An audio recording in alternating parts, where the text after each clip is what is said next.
Olá, amigos, nossos cumprimentos a todos os nossos irmãos e irmãs, esperando que neste momento todos estejam com seus corações pacificados, com muita paz, e que nós possamos, né, neste momento, enfim, neste vídeo, levar algum material, algumas informações acerca dos postulados da doutrina de Jesus, tendo a doutrina espírita como elemento a clarear as nossas almas, as nossas mentes, para melhor entender essa doutrina brilhante, né, de Jesus, que ele nos deixou,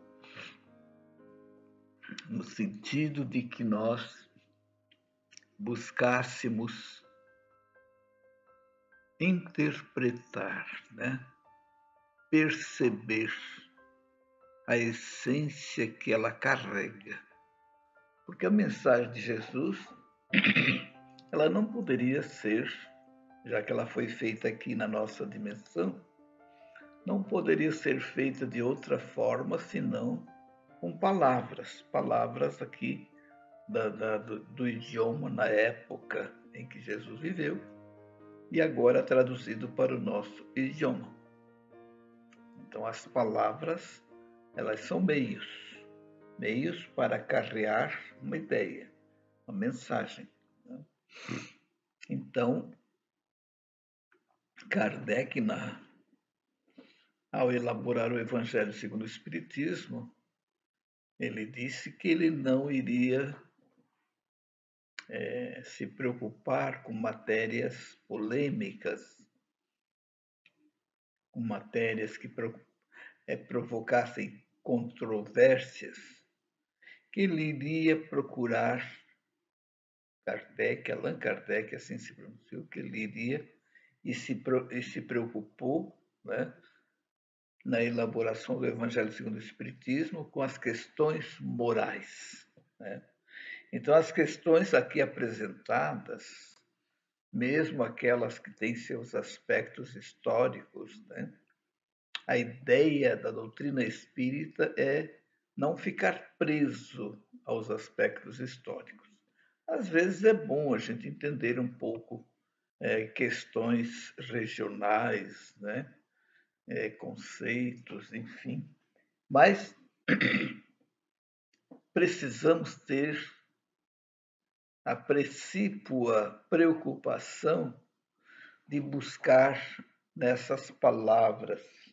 Como eu disse há pouco, as palavras são meios que nós possamos encontrar a essência, o fim a que ela se destina, que mensagem está trazendo para o nosso coração, né? E também interpretar as parábolas sem muita preocupação com os fatos históricos, embora muitas vezes nós precisamos nos valer de algumas expressões históricas, topográficas, né, para poder verificar que aquelas expressões foram utilizadas como carreadoras de ideias salvadoras, né? A mensagem de Jesus se dirige ao espírito, para que o espírito devagarinho vá se libertando dos preconceitos, vá se libertando das convenções humanas, sociais. Não que não devamos participar da sociedade e respeitar as convenções, não é isso. Mas que o fim da nossa vida, o objetivo da nossa vida, que não seja esse, de viver pelas convenções, né? Quando for preciso nós participarmos de um evento social, né, evidentemente que vamos respeitar, né, respeitar aquelas convenções, né, mas não vamos viver em torno delas nesses momentos em que precisamos estar presente em determinadas situações. Vamos atuar como cristãos, né? Como cristãos que somos, respeitando, né? Respeitando aquelas convenções, lembrando que Jesus, eu posso dizer que ele determinou, né? Que nós dessemos a César o que é de César e a Deus o que é de Deus. Ou seja, respeitar as convenções é estar dando a César o que é de César. Mas ali também, inserido no mesmo contexto, nós podemos dar a Deus o que é de Deus, que é o nosso comportamento moral, né? É o nosso comportamento moral, que cada um tem o seu código de ética que vai trabalhar ou vai exercitar, né, esse código, mesmo nessas situações sociais onde as convenções, né, precisam ser cumpridas, né? De formas que, então, a doutrina do Cristo, que está inserida nos 4 evangelhos ali da Bíblia, né? Mateus, Marcos, Lucas e João, ali nós temos a essência do Evangelho de Jesus. Porém, em muitas situações, nós vamos verificar que existem fatos históricos envolvidos, né? Nas parábolas, né, nós vamos encontrar aspectos topográficos, especialmente a parábola do bom samaritano, que ele vai usar a topografia daquele terreno, que de Jerusalém você, para ir para Jericó, teria que descer, né? Então ele usa essa topografia para dizer que aquele homem descia de Jerusalém para Jericó. Aí nós vamos precisar, né, interpretar a Jerusalém como sendo uma figura espiritual, representando uma espiritualidade, e Jericó representando a materialidade. Então ele usa a topografia para dizer que quem troca Jerusalém por Jericó, ele desce. Aí não precisa de topografia. Ele desce como? Desce vibratoriamente. Porque quando estamos na nossa Jerusalém, ou seja, no foco na nossa espiritualidade, na nossa religiosidade, né, nós estamos vibrando numa frequência alta. Mas quando a gente troca esta situação pela materialista, as nossas frequências vibratórias, o que acontece? Elas baixam, então nós descemos de vibração. E o que acontece, né, em termos de mediunidade, em termos de influência dos espíritos em nossos pensamentos e atos? Ocorre que quando nós estamos com a nossa frequência baixa, porque descemos, a gente deixou aquela situação mais alta, né, que é as frequências vibratórias da nossa Jerusalém espiritual, nós somos assaltados, como aconteceu com o homem lá. Só que o homem foi assaltado, né, por ladrões. E nós seremos assaltados, poderemos ser assaltados, né, por influências espirituais de vibrações baixas, ou seja, vibrações equivalentes àquelas em que nós estivermos vibrando. É aí onde nós temos que cuidar com essas trocas, né, onde anulamos determinados compromissos espirituais para atender demandas materiais. Né? O que não quer dizer que não se possa fazer, mas que a gente saiba que está passando por esse processo, né? Se a gente manter o nosso equilíbrio ao fazer essa troca, se nós formos dar a César o que é de César, ou seja, cumprirmos aquelas convenções, né? E podermos ali nos manter moralmente elevados, dando a Deus o que é de Deus, nós vamos ver que não tem problema, porque nós não baixamos a frequência vibratória. Mas é bastante trabalhoso fazer essa manutenção vibratória, porque as seduções materiais são muito grandes e muitas vezes nós somos visitados por essas seduções e, como ainda temos um gostinho por elas, acabamos muitas vezes aceitando. Então, nós estamos fazendo essa introdução para lembrar que o Evangelho de Jesus precisa ser conhecido, meditado, né? Sentido e vivido, como nos fala o Evangelho redivivo. Né? De formas que, então, com essa introdução, nós vamos para o assunto básico de hoje, deste nosso vídeo, onde nós vamos falar sobre as 3 revelações. Nós tivemos ao longo da nossa história 3 grandes revelações. 3 grandes. Então, se nós tivemos revelações, tivemos que ter também reveladores. Né? Então, nós temos, por exemplo, a primeira revelação, a primeira grande revelação, que o mundo espiritual sempre esteve manifestando. Então, tivemos várias manifestações, mas não do porte dessas grandes revelações. Mas então nós temos as manifestações que sempre ocorreram, né? Onde eram mais circunstanciais, né? E assim pontuais, mas nós tivemos a primeira grande revelação, que foram os 10 mandamentos, o decálogo. Né? Isso é a revelação, o decálogo, os 10 mandamentos. E o revelador, quem foi? Como todos sabemos, Moisés. Então nós temos o revelador e temos a revelação. Isso é importante que a gente entenda. Então vejam, Moisés viveu algum tempo, né? Mais ou menos 3.500, 3.700 anos passados, né? E claro que vamos imaginar a cultura dessa época, os costumes,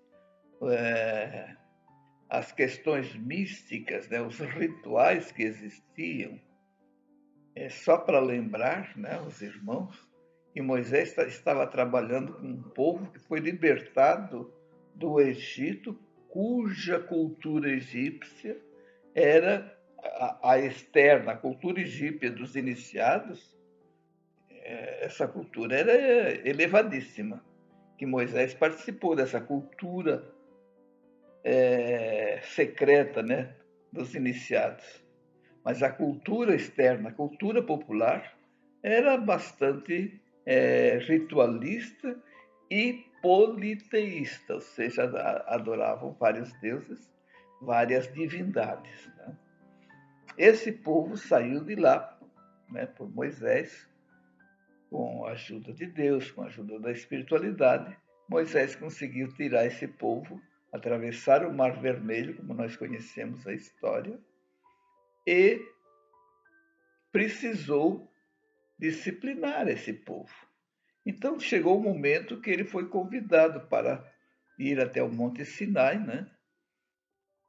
Convidado pela própria espiritualidade para subir lá naquele monte, e eles ficaram aqui embaixo do monte.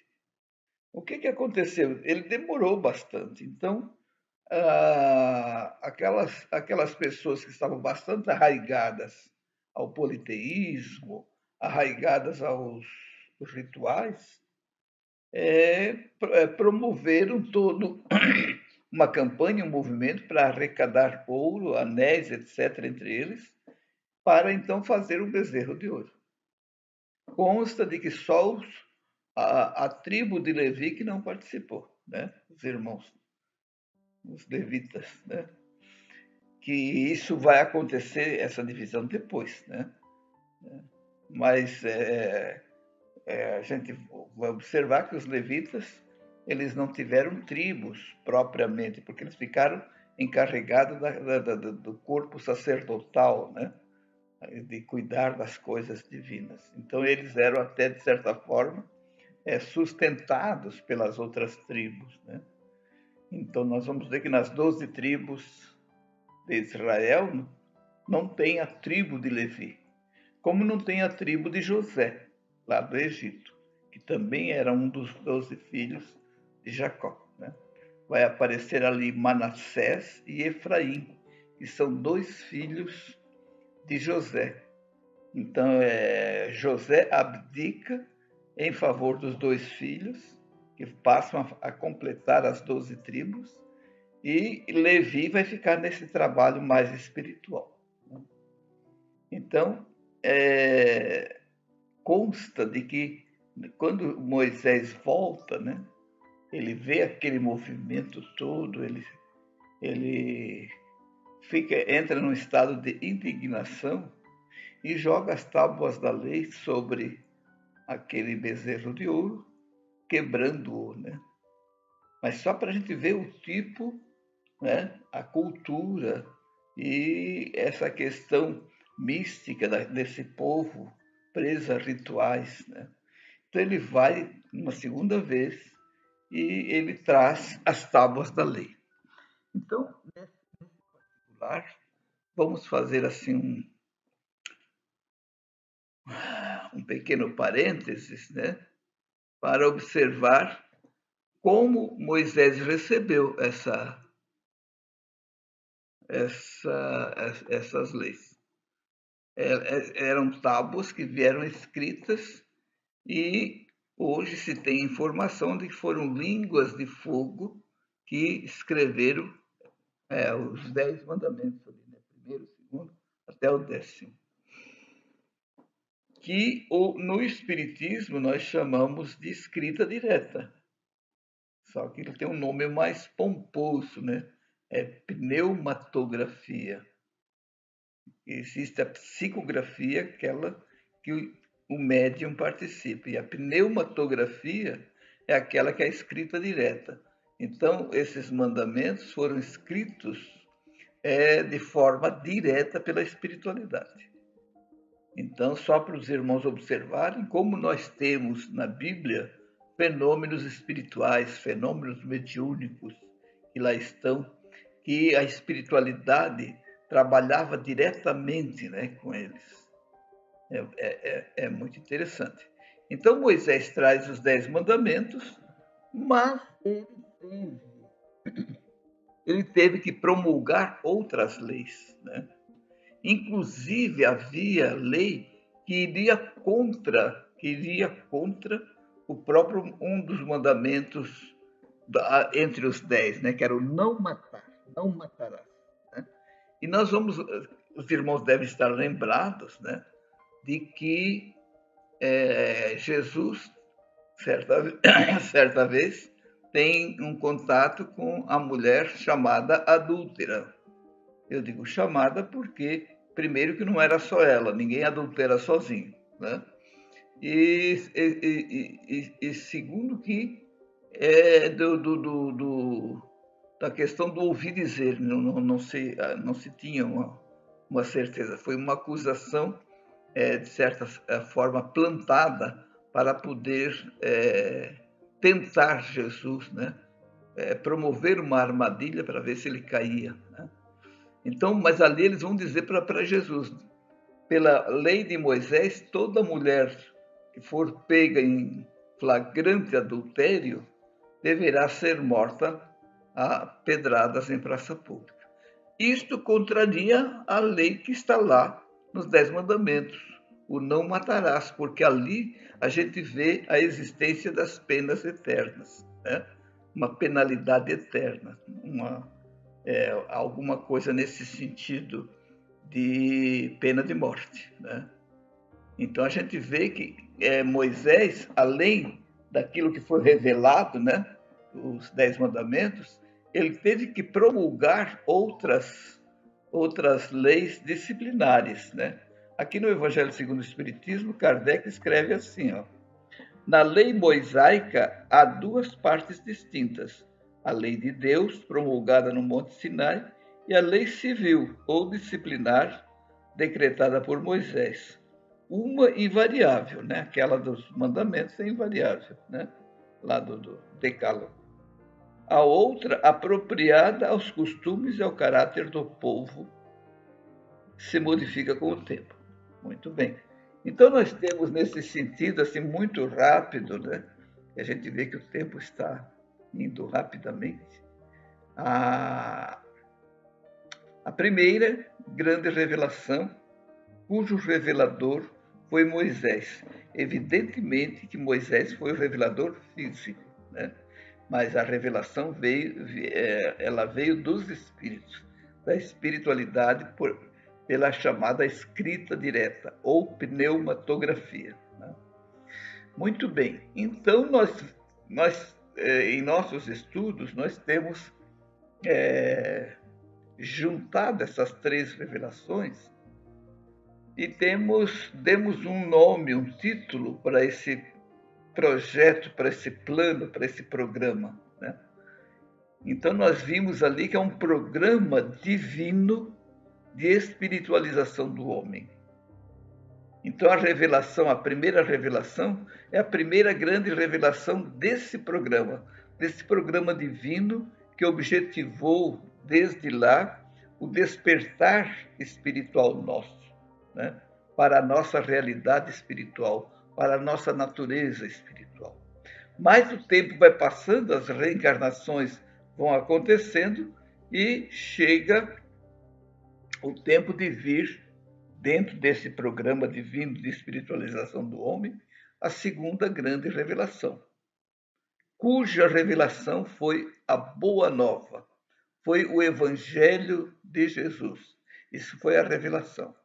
E o revelador, o próprio Cristo, né? Esse Espírito puro que veio até nós trazer ideias, trazer mensagens, trazer princípios, postulados, para nos mostrar como cumprir a lei. Como nós podemos cumprir a lei? Jesus deu exemplos vivos de como cumprir. Então, ele deixou, por exemplo, o Sermão da Montanha, que é uma plataforma divina de grandes ensinamentos.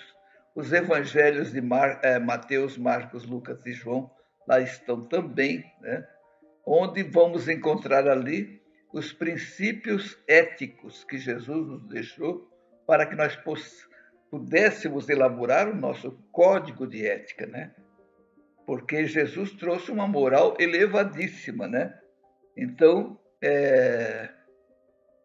essa moral, ela precisou de uma interpretação, né, racional dessa moral e que é chamado de ética. O que é ética? A ética é a racionalização da moral. Para que nós, então, em cima daquelas proposições morais, nós possamos elaborar um código de ética. Para que, então, a gente possa, se esse código de ética for baseado nos princípios que Jesus nos deixou, podemos ter certeza que a aplicação dele não vamos ter erros, falhas, né? A não ser com os nossos sentimentos, isso é outra coisa, né?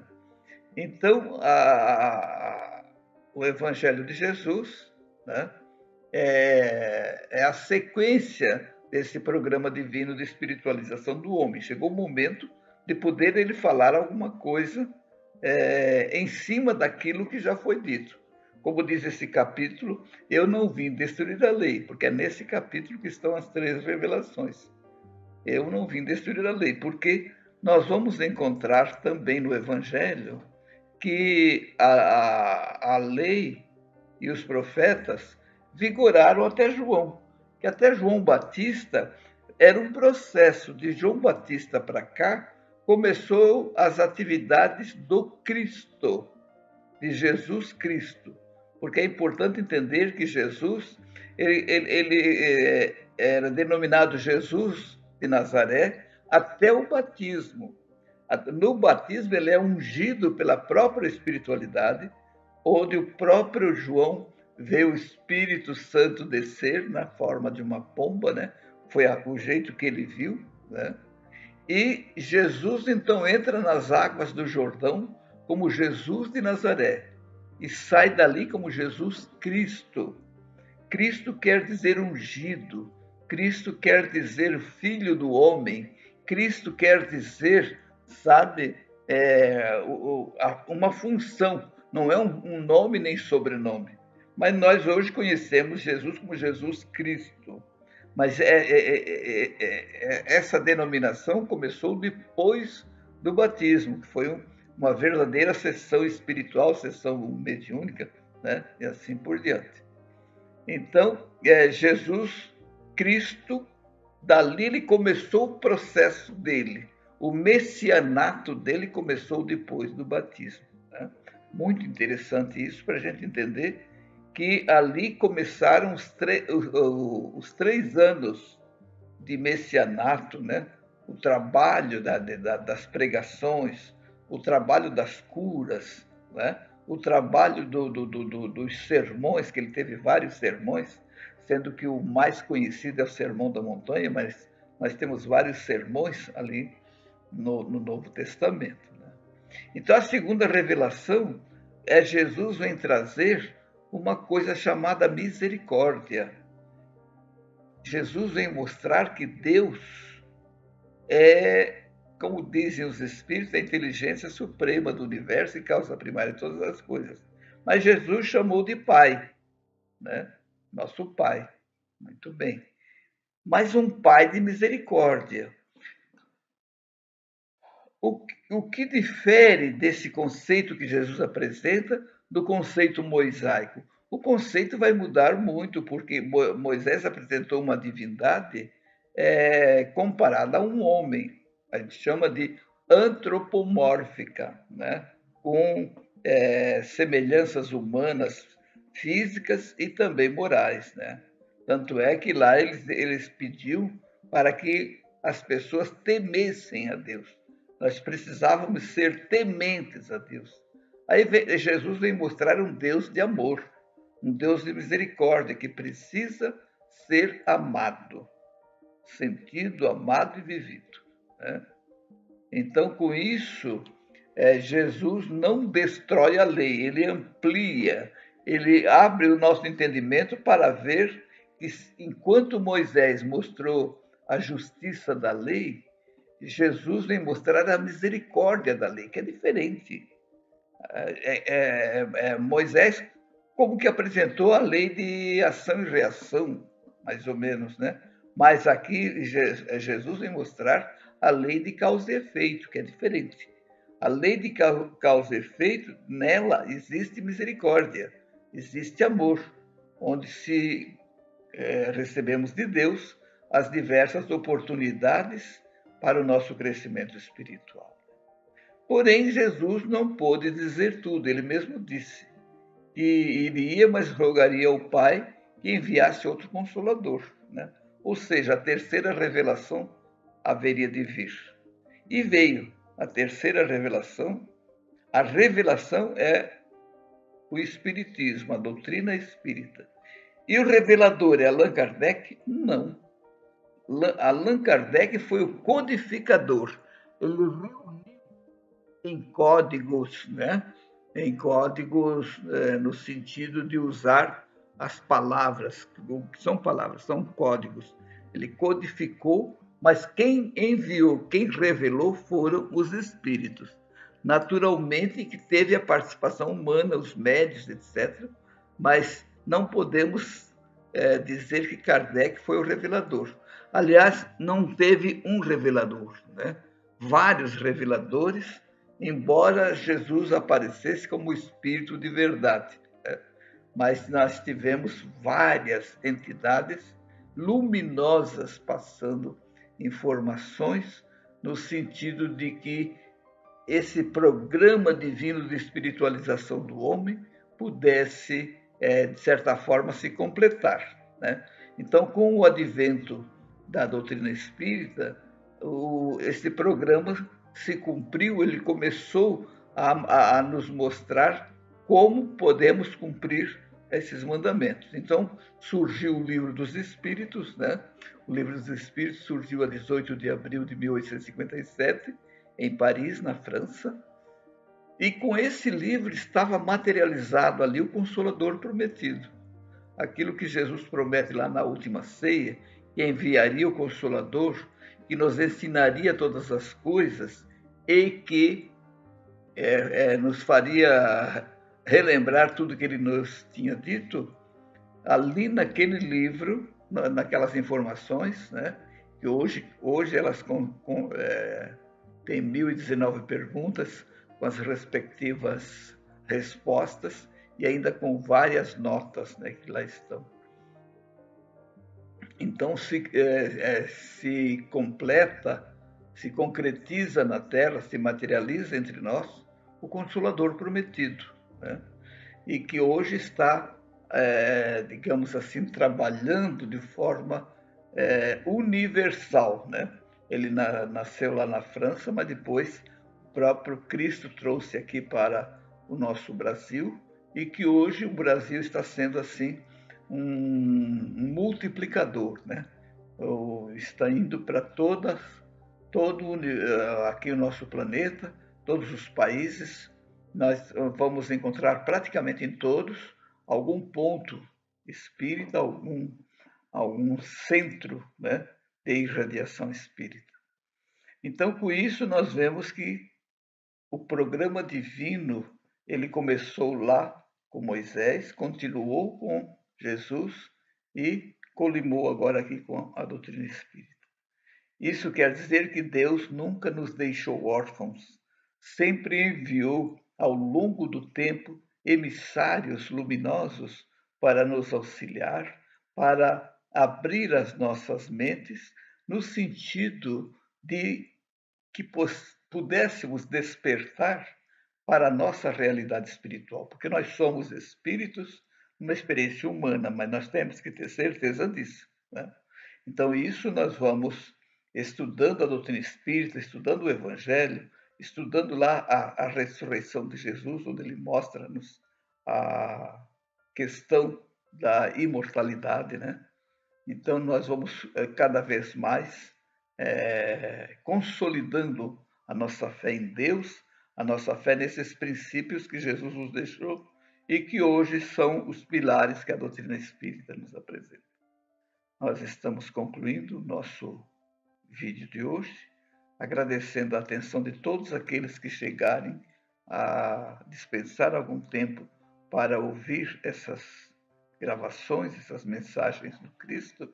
Nós agradecemos e pedimos que Jesus nos abençoe a todos e que todos possamos permanecer com os nossos corações pacificados. Assim seja.